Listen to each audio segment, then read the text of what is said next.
members of this committee. I'm a proud co-sponsor of Leader Jeffrey's amendment protecting Medicaid and SNAP. And my Democratic colleagues have done an excellent job laying out how taking Medicaid and food from kids and seniors and veterans and moms to give tax cuts to billionaires while increasing our deficit is a triple threat to the American people. But unfortunately, it doesn't end there. I'm offering an additional amendment that strikes a provision that would defund Planned Parenthood. Speaker Johnson recently said about this provision, it is about going after, quote, big abortion. But he knows better than that. We all know that the government doesn't pay for abortion care. We all know Republicans have already decimated access to safe abortions in this country. So what does this provision actually do? It further defunds women's health care. It defunds cancer screenings, prenatal care, postpartum services, fertility treatments, preventative care. 96% of Planned Parenthood's clinical work has nothing to do with abortion, but everything to do with serving millions of women, most of them overwhelmingly in rural and underserved areas, who are having a hard time finding reproductive care or any health care, especially in states with abortion bans. Faced with the choice of either breaking the law or breaking their oath to put patients first, OBGYNs are packing up and leaving. As a result, 35% of counties in America don't have a single obstetrician. In Georgia, it's 42%. In Texas, it's 50%.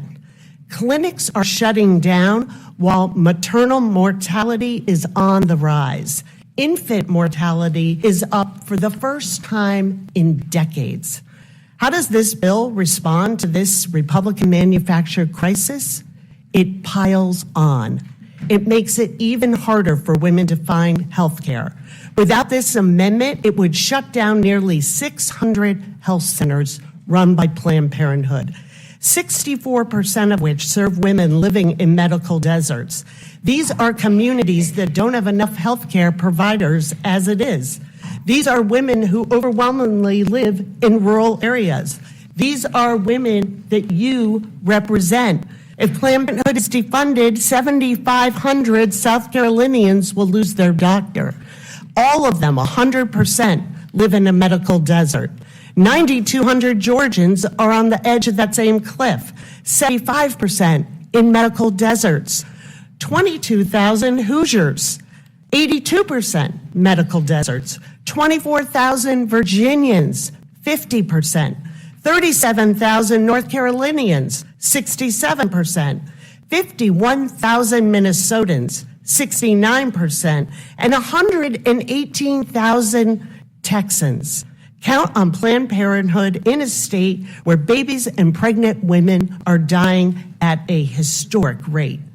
2/3 of Texans live in medical deserts.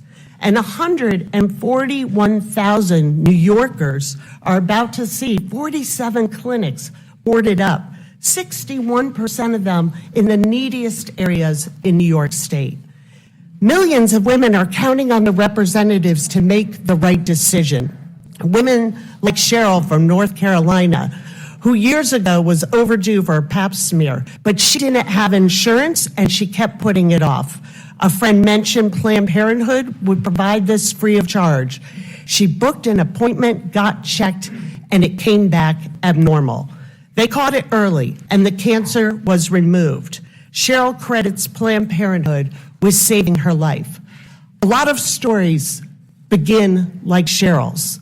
They should all end in the same way, with health care that saves lives.